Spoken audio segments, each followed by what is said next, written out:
A memorable event has immediately followed the World Series every year since 1943.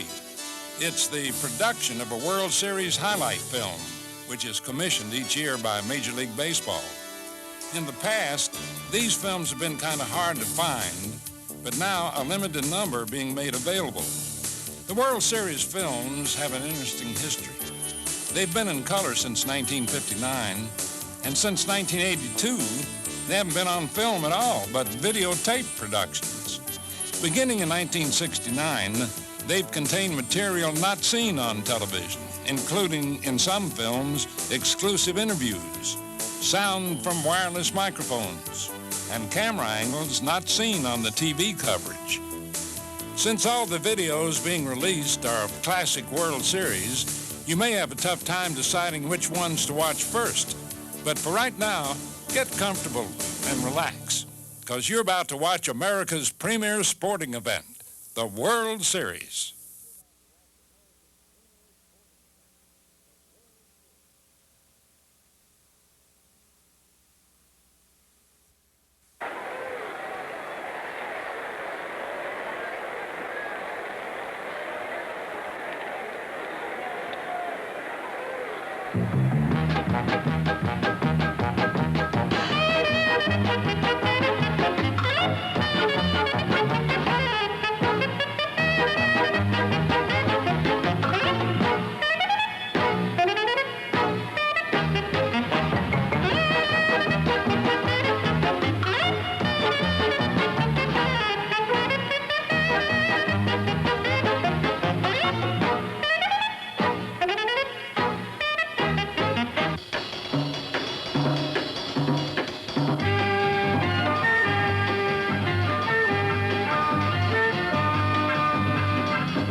Elegant Busch Stadium is the setting for America's greatest sports spectacle, the World Series.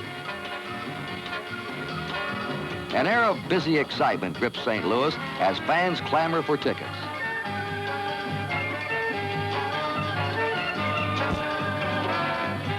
Stan Musial, the greatest Cardinal of them all, is immortalized in bronze. There is a decorative confidence in St. Louis, for they're the defending world champions. Celebrities are everywhere, including Senator Eugene McCarthy. Detroit's starting pitcher Denny McLain talks about those 31 season victories. General William D. Eckert, Commissioner of Baseball, shows red Shandings to Mayo Smith the World Series trophy. Suddenly, the vast stadium is hushed, the national anthem is played, and the 65th World Series of Baseball is about to get underway. The pre-game meeting of the umpires as they straighten out a rules difference between the two leagues. In other words, the way we work in the American League, they must wear their helmets. You fellas ought to not be concerned to take them off. All eyes key on Bob Gibson, a 22-game winner who established a new record for the lowest earned run average in National League history. He strikes out 2 in the first and 3 in the second. Norm Cash, Willie Horton, and Jim Northrup all go down. The St. Louis crowd loves every minute. Denny McLain pitching for the Tigers. Tim McCarver belts a booming triple to right center in the second inning for the first hit off the Tiger pitching star.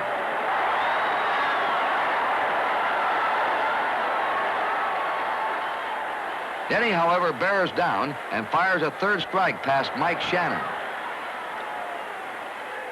Julian Javier at bat, and he too looks at a third strike. Tiger manager Mayo Smith breathes a sigh of relief as the Cardinals fail to score. In the third inning with 2 out, Lou Brock, the biggest thief in baseball, is now on first. Lightning Lou steals his first base of this series and then continues to third when Bill Freehand's throw goes into center field for an error. However, Brock is left on base, and the score remains 0-0. In the Cardinal half of the fourth, Shannon faces McLean with Maris and McCarver on and one down. The Tigers look a little tense as Willie Horton lets the ball get by him for an error. Roger Maris scores the first Cardinal run of the series, and McCarver goes to third. Shannon the second on the error. Javier at bat. He singles sharply to right to send McCarver and Shannon racing around for a 3-run inning. Sixth inning. Tigers trailing 3-0. McAuliffe batting for Detroit with one out. Dick grounds a single to right. Gibson strikes out Stanley and now faces the veteran Al Kaline. Al lines a double down the left field line.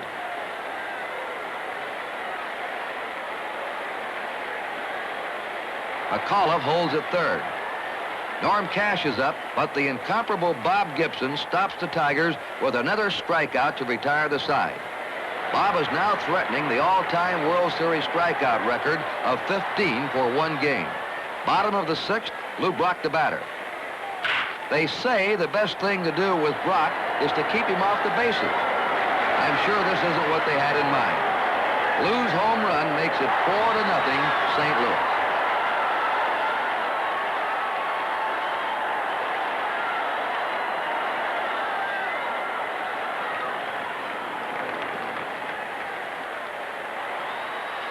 Gibson is in complete control.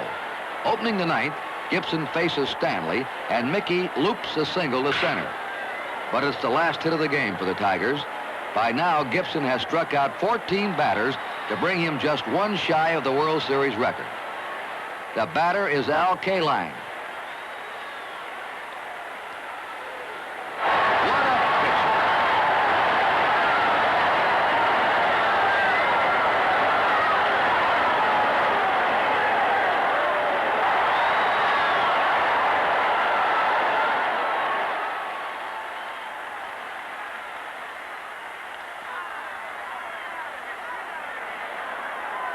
Norm Cash is up next, and the count goes to 3-2. And this pitch makes history. A standing ovation for Bob Gibson.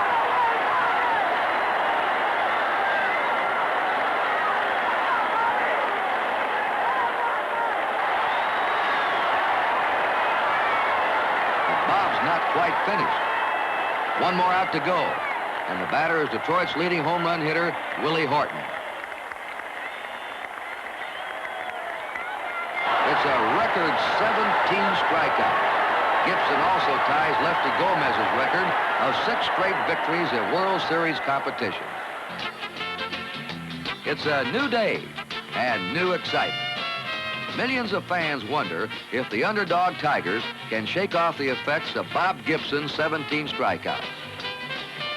Some of these fans are enjoying the luxury of today's modern baseball stadium.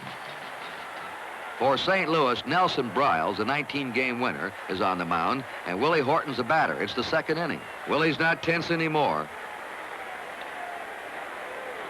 He strokes this one smooth as silk. A towering blast that sends Brock racing way back, but to no avail. A home run, and the Tigers lead 1-0. In the third inning, enter a new hero, Mickey Lolich. Mickey comes to bat and hits a home run.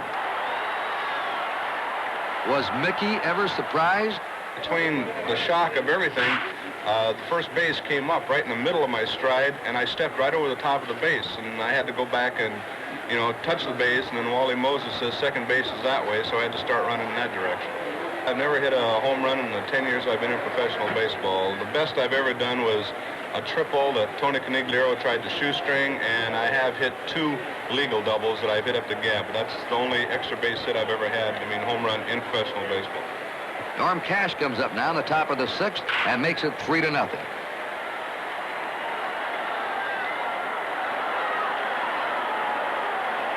Even the people in the stands are having a tough time with the shots the Tigers are hitting today. Briles now faces the next batter, Willie Horton. Willie wraps it deep to short. A long throw to first by Maxville. Safe. It looks as though Cepeda has a beef. And let's take a look at that play from another angle. Watch that ball roll up the wrist as Cepeda tries to cradle it against his chest. A great call by umpire Stan Landis. Lefty Steve Carlton relieves Briles and faces Jim Northrup, who singles. The Tigers are simply not swinging at the same stuff they faced in the first game. Wirt walks to fill the bases, and up steps McCullough. A sinking line drive to center seems to fool Curt Flood. He can't hold it, and it's scored as a two-run single. Let's look at that play again.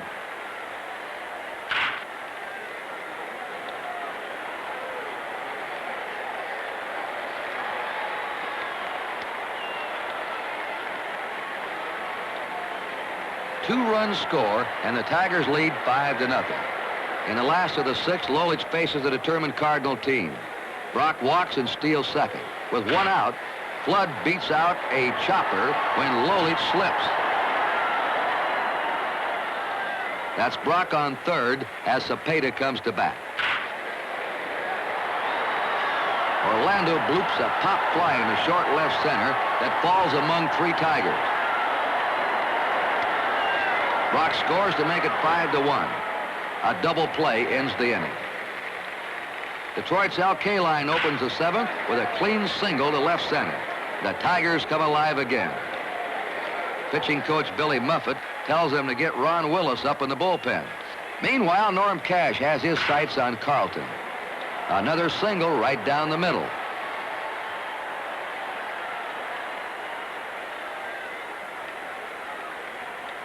Willis pitching now with one out. Horton walks, and the bases are loaded. Northrup hits a double play ball right back to the mound. Al Maxfield scoops it up, steps in the bag, fires to first for a beautiful double play. But Kaline scores, and Mickey Lolich again has 5 fat runs to work on. It's the last of the 8th as Brock tries to get something started for St. Louis. A single with one out. Look at that daring lead by Brock. Lolich tries to pick him off, but Lou immediately breaks for second. It's his second steal of the game and third of the series. With Joe Horner mopping up for the ninth, the Tigers rear up again. Kaline singles to left. Mayo Smith wants more runs. Norm Cash pushes a bunt just over the head of the on-charging Mike Shannon. Shannon still has everything under control, but he's pegged to second, pulls Maxville off the bag. Detroit gets 2 extra insurance runs when a pair of walk force in 2 and makes it now 8-1 in favor of the Tigers. Last of the ninth. Mickey Lolich faces Ron Davis with 2 out. Davis lifts the pop-up. Cash moves under. That's it. The Tigers have even the World Series at 1 apiece. And now it's off to Detroit as the scene of the World Series shifts for the third game. The St. Louis Cardinals and the Detroit Tigers each have their own charter plane, and away they go off in the friendly skies. In Detroit, the enthusiasm for the home team is tremendous, and hopes have been reborn by Mickey Lolich's victory. It's been 23 years since the people here have had a World Series, and you can see the pleasure in the faces of the fans as they hurry to their seats at well-kept Tiger Stadium. And for the millions who watch TV, everything's ready. Earl Wilson pitching for Detroit, first inning. Lou Brock opens the game with a walk and steals second. As Maris takes strike 3, Brock tries to go to third and is out by the biggest margin of his life.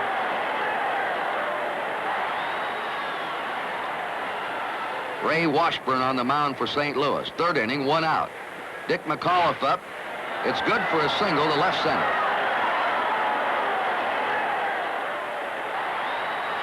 Famed number 6 Al Kaline connects for a beauty. His first World Series home run.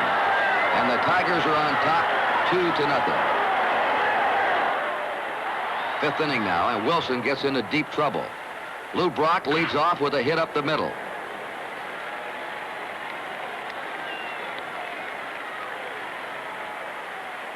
Flood comes up while Wilson worries about Brock. There goes that man again. His second stolen base of the game, and his thievery promptly pays off. Flood rifles a double into the left field corner, and Brock scores easily from second. Pat Dobson is the Tiger pitcher now. 2 on, 2 out. McCarver the batter.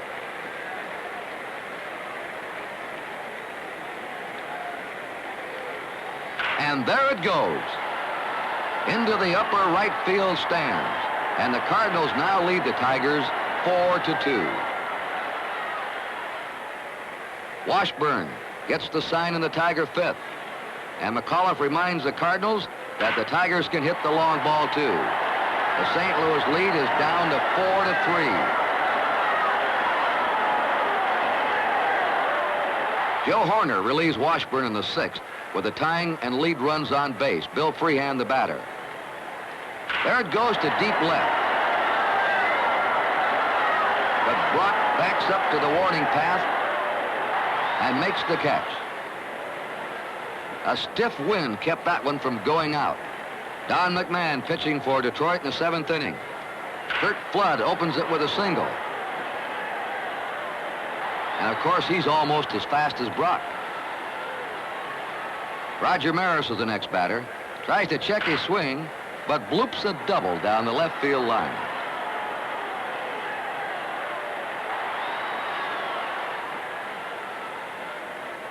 Orlando Cepeda had hitting problems in the 1967 series against the Red Sox. But this is another year.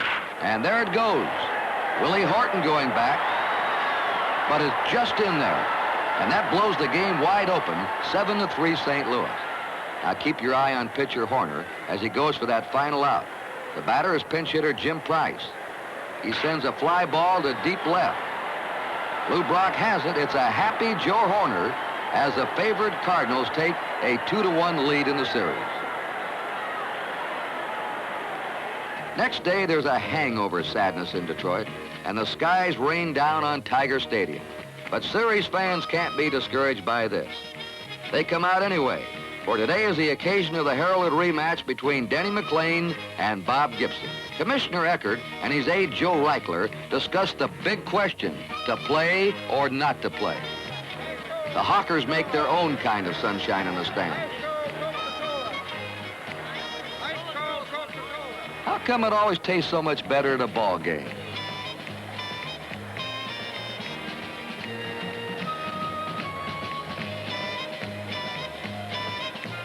Vice President Hubert Humphrey is here with Commissioner Eckert and Tiger owner John Fetzer. So play ball. Denny McLain pitching. The wet weather hasn't dampened Lou Brock. He belts McLain's second pitch into the stands. A tremendous 420-foot home run. What a dismal beginning for the Tigers. 1 out later, things continue to look really bleak for Detroit fans.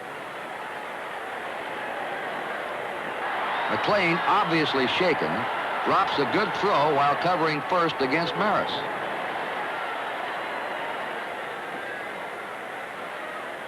Tim McCarver's up, and baseball's first 30-game winner in 3 decades is in trouble again.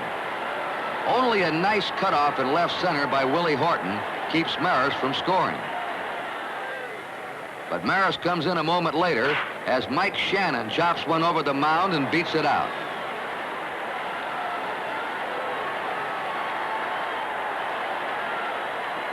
Third inning, McLain faces Curt Flood, the first batter. He singles to right.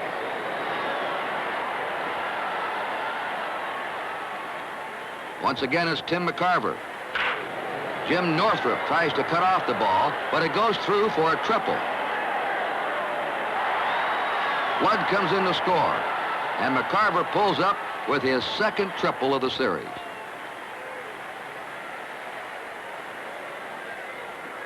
With 2 out, Shannon doubles down the third baseline, and the Cardinals lead 4-0. The rains come down hard again, and the umpires call time. They order the field covered, and everybody waits patiently for 1 hour and 14 minutes on this sunless Sunday. When When the action finally resumes, Joe Sparma has replaced Denny McLain on the mound. First man to face Sparma in the fourth inning is Bob Gibson. And there it goes. In 1967, Gibson hit a series homer against the Red Sox. Now he has 2 for a pitcher's record. Detroit's other nemesis, Brock, drives deep to right center for a triple.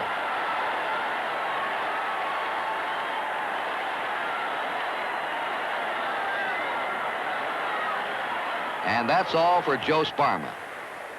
Darrell Patterson takes over the Tiger pitching. Curt Flood lifts a high fly to K-line in right field.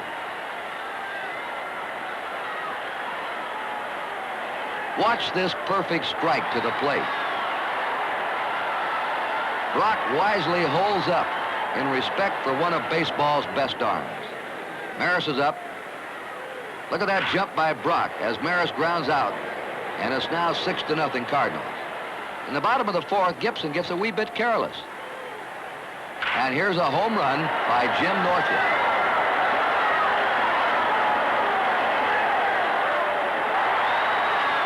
John Hiller, pitching for the Tigers in the 8th, gets tagged by Javier. And umpire Jim Honeychick is there to call it. Right on the line for a double.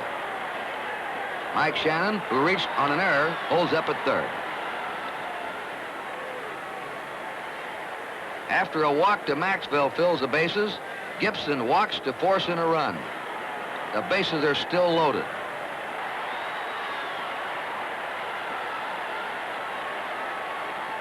Up comes Lou Brock again, pure poison to the Tigers. He socks a tremendous cloud into deep center.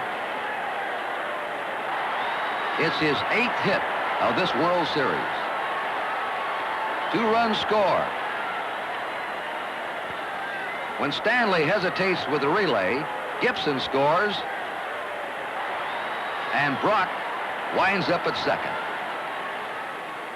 With Curt Flood at bat and Pat Dobson pitching, Lou Brock steals his 7th base, tying his own World Series record of a year before. In the last of the 9th, the Cardinals click off a neat double play to end the ball game. Bob Gibson sets an all-time World Series record with his 7th consecutive victory, and St. Louis now leads 3-1. One more loss, and Detroit is done. But does that dampen the spirit of Detroit?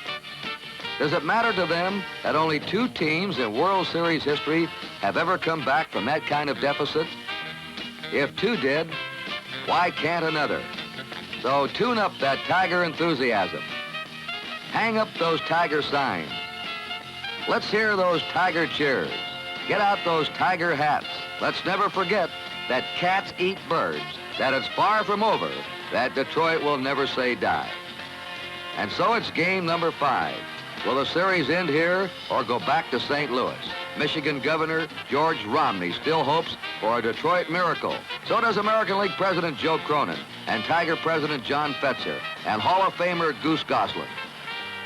Mickey Lolich, who owns the 1 Tiger victory, is Mayo Smith's choice to keep the Tigers alive.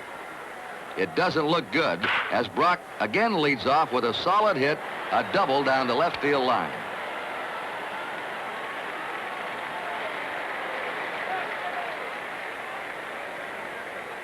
More bad news as Flood and Cepeda await their turn. Curt rams a single to right, and the flying Brock scores easily. Now it's Flood who's threatening to steal. Cepeda the batter. There he goes. And Flood swipes second. And if that isn't bad enough, Cepeda has still another jolt for the tottering Tigers. He sends a high drive to left. It's his 2nd home run of the series, and the Cardinals are quickly in front of Lolich 3-0. In the 3rd inning, St. Louis bids for more. Brock leads off in his devastating fashion as he singles for his 10th series hit. He now has a chance to break his own all-time base-stealing record. But this time, the Tigers are ready with a pitch out, and Brock is flagged down.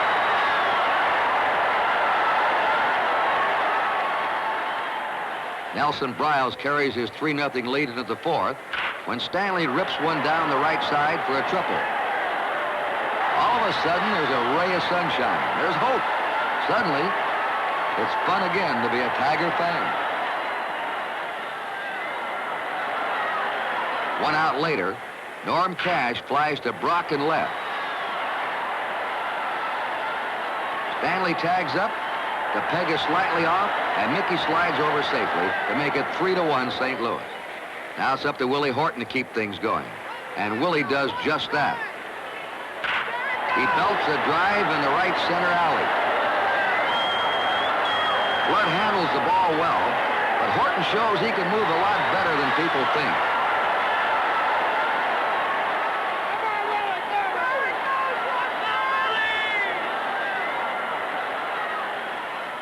Jim Northrup's up.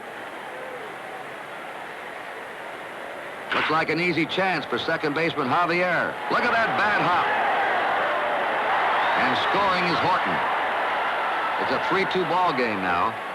And that's how it is in the Cardinal fifth when 2 key plays turn the series around. First, with 1 out, Lou Brock gets his 11th base hit of the series. Horton made a good play on the rebound to hold Brock to a double. How important this is for Lolich and the Tigers soon becomes apparent. Javier is the batter. Brock has a short lead at second. Stanley's been ducking behind him. Horton gets set in left. Javier singles sharply to left field. Now let's take another look in slow motion.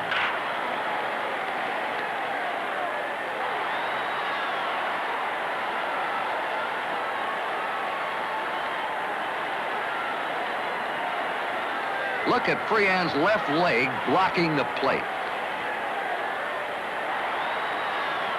This could be the crucial play of this 1968 World.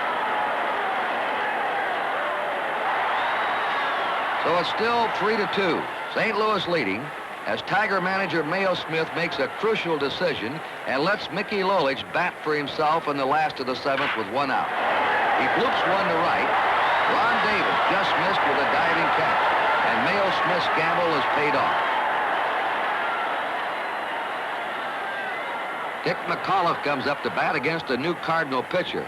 Briles has been relieved by Joe Horner, who saved the 3rd game for St. Louis. With 1 out,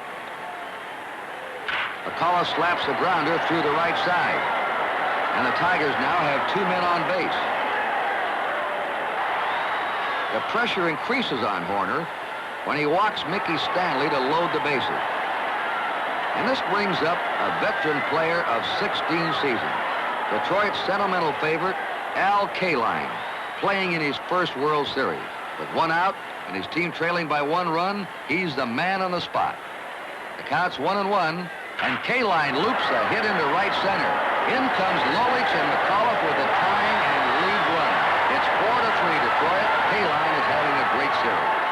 It sends goose pimples all up my back, and it was a tremendous thrill to think that I was able to do something for the fans after all these years. Norm Cash up next, and he'd like to buy some insurance. With 2 men on base, Norm slaps it through the right side. The Tigers now lead 5-3 as Stanley crosses the plate. As the Tigers take the field for the top of the 9th, it is now up to Mickey Lolich to try and protect the 2-run lead. When McCarver leads off the 9th with a single, Cardinal manager Red Schoendienst sends up his best pinch hitters to try and win the series.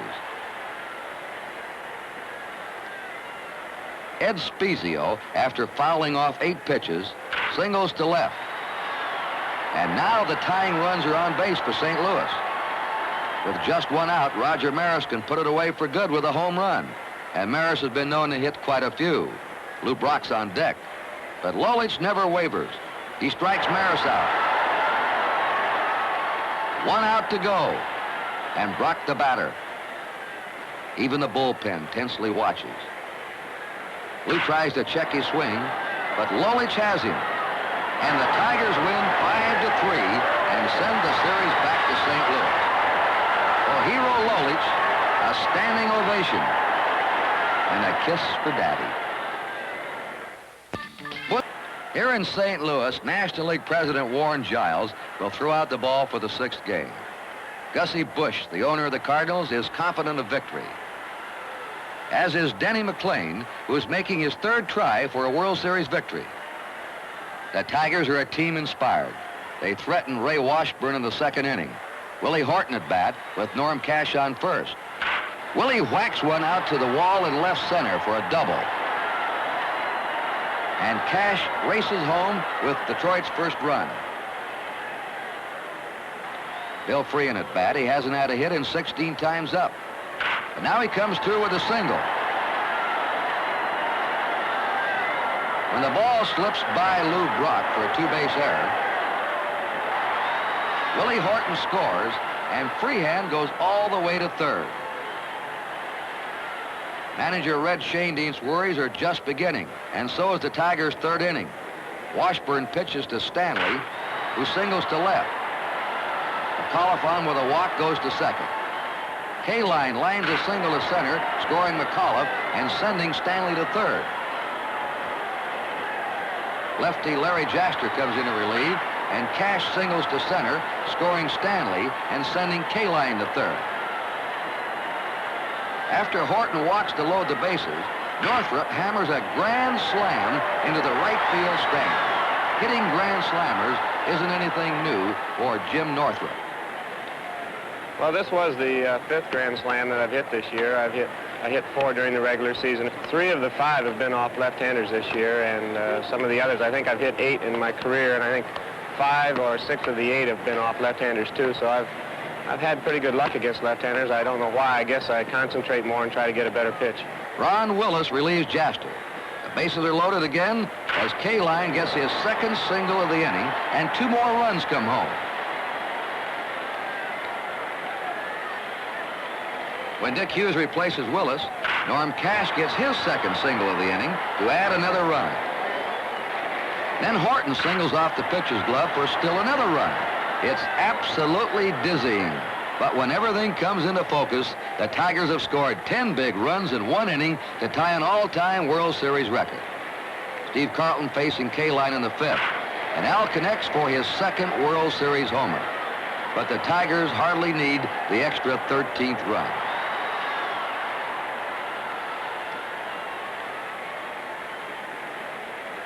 By the last of the 9th, Denny McLain can feel some vindication for his earlier defeats. His tired arm had failed him in the 1st and 4th games, and he gives up a run in this game when Javier singles Maris across. But on just 2 days' rest, Denny makes a vital contribution to the Tiger cause. He strikes out Maxville for the final out. Detroit has tied the series at 3 games all. A few days ago, it was a Cardinal runaway, and now it goes down to the final day. Game 7. Can Bob Gibson be beaten? Can the Tigers stop Lou Brock? Is Mickey Lolich going to wind up as the hero of this series? There are other stars, too, who have made this show so exciting. Norm Cash, Jim Northrup, Willie Horton, Al Kaline, the old pro, who got his opportunity to be a series star because of Mayo Smith's daring gamble in moving Mickey Stanley from center field to shortstop. Orlando Cepeda, Julian Javier, Curt Flood, Roger Maris playing the final game of his 11-year career, Mike Shannon, and Tim McCarver. But now it's Gibson against Lolich. Both start strong. Gibson has retired 10 batters in a row. In the 4th inning, Mickey Stanley beats out a hit to deep short to become the first Tiger base runner. But Detroit fails to score. The intense duel goes scoreless into the 6th when Brock leads off with his 13th hit to tie Bobby Richardson's all-time record for most hits in a World Series. Now Lolich takes great care with Brock at first.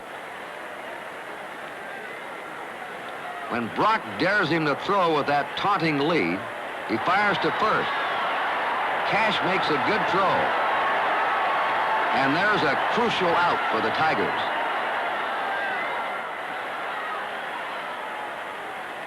Now it's Curt Flood's turn to move. He just beats out an infield hit by an eyelash. Again, we see that good Lolich move.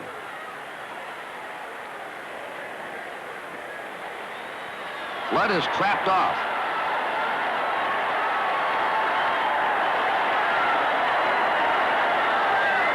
He can't get out of the rundown, and two of the game's best base runners have been wiped out.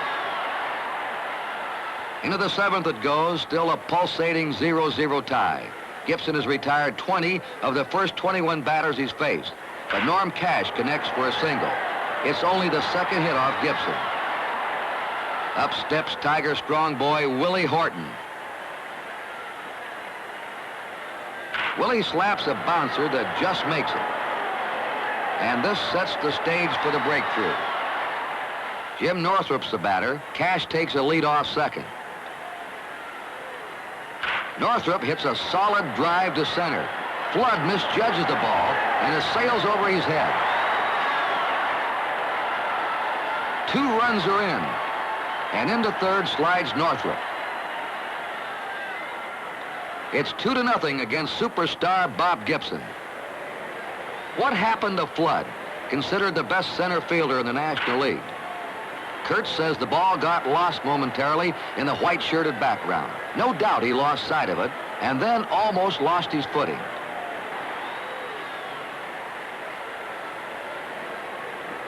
Detroit keeps it going. Bill Freehand drives one to left, and Brock can't quite make the catch. Northrup scores on the hit. 3-0 in favor of the Tigers. In the seventh, St. Louis desperately fights back. Mike Shannon comes to bat and lost one to left center, where Willie Horton and Jim Northrup are running a collision course. The ball drops and Shannon makes second. But not even a break like that can get the Cardinals started. It is now the 9th inning, and Bob Gibson still hangs in there. Red Schoendienst let him bat an inning earlier. I wanted him to finish, was the manager's tribute to his veteran star. Willie Horton singles as the Tiger bats get hot once more.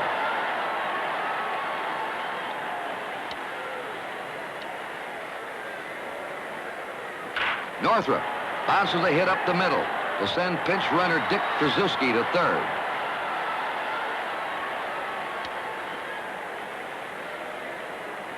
Gibson now faces Don Wirt, who singles to center, and the Tigers get one last run, making the score 4-0 Detroit.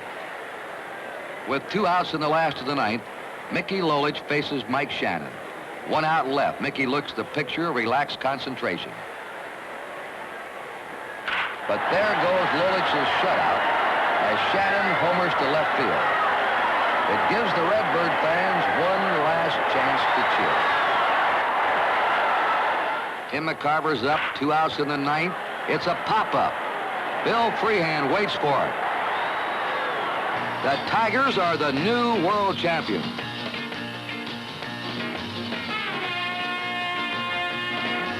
And the city of Detroit is one big happy clubhouse.